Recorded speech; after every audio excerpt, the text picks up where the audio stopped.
बोली श्री हरिनारायण भगवान की जय। बोली श्री हरिनारायण भगवान की जय। भाद्रपद मास कृष्ण पक्ष की अजा एकादशी का महात्म्य। युधिष्ठिर ने पूछा, हे जनार्दन, अब मैं यह सुनना चाहता हूँ कि भाद्र मास के कृष्ण पक्ष में कौन सी एकादशी होती है, कृपया मुझे बताइए। तब भगवान श्री कृष्ण बोले, हे राजन, एक चित्त होकर सुनो। भाद्रपद मास के कृष्ण पक्ष की एकादशी का नाम अजा है। वह सब पापों का नाश करने वाली बताई गई है। जो भगवान ऋषिकेश का पूजन करके इसका व्रत करता है, उसके सारे पाप नष्ट हो जाते हैं। पूर्व काल में हरिश्चंद्र नामक एक विख्यात चक्रवर्ती राजा हो गए हैं, जो समस्त भूमंडल के स्वामी और सत्य प्रतिज्ञ थे। एक समय किसी कर्म का फल भोग प्राप्त होने पर उन्हें राज्य से भ्रष्ट होना पड़ा। राजा ने अपनी पत्नी और पुत्र को बेचा, फिर अपने को भी बेच दिया। पुण्य आत्मा होते हुए भी उन्हें चांडाल की दास्ता करनी पड़ी। वे मुर्दों का कफन लिया करते थे। इतने पर भी नृपश्रेष्ठ हरिश्चंद्र सत्य से विचलित नहीं हुए। इस प्रकार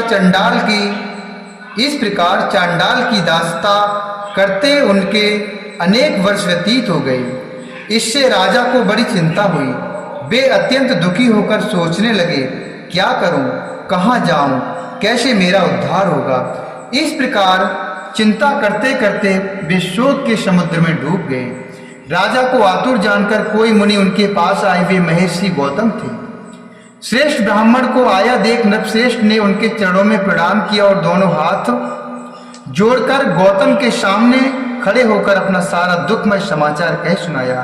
राजा की बात सुनकर गौतम ने कहा, हे राजन, भादों के कृष्ण पक्ष में अत्यंत कल्याणमयी अजा नामक की एक एकादशी आ रही है, जो पुण्य प्रदान करने वाली है। इसका व्रत करो। इससे पाप का अंत होगा। तुम्हारे भाग्य से आज के 7वें दिन एकादशी है।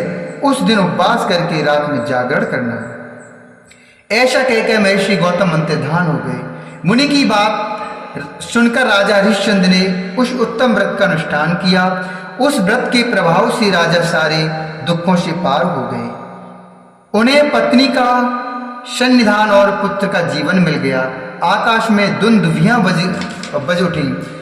देवलोक से फूलों की वर्षा होने लगी। एकादशी के प्रभाव से राजा ने अकंटक राज प्राप्त किया और अंत में वे पुरजन तथा परिजनों के साथ स्वर्गलोक को प्राप्त हो गए। राजा युधिष्ठिर जो मनुष्य ऐसा व्रत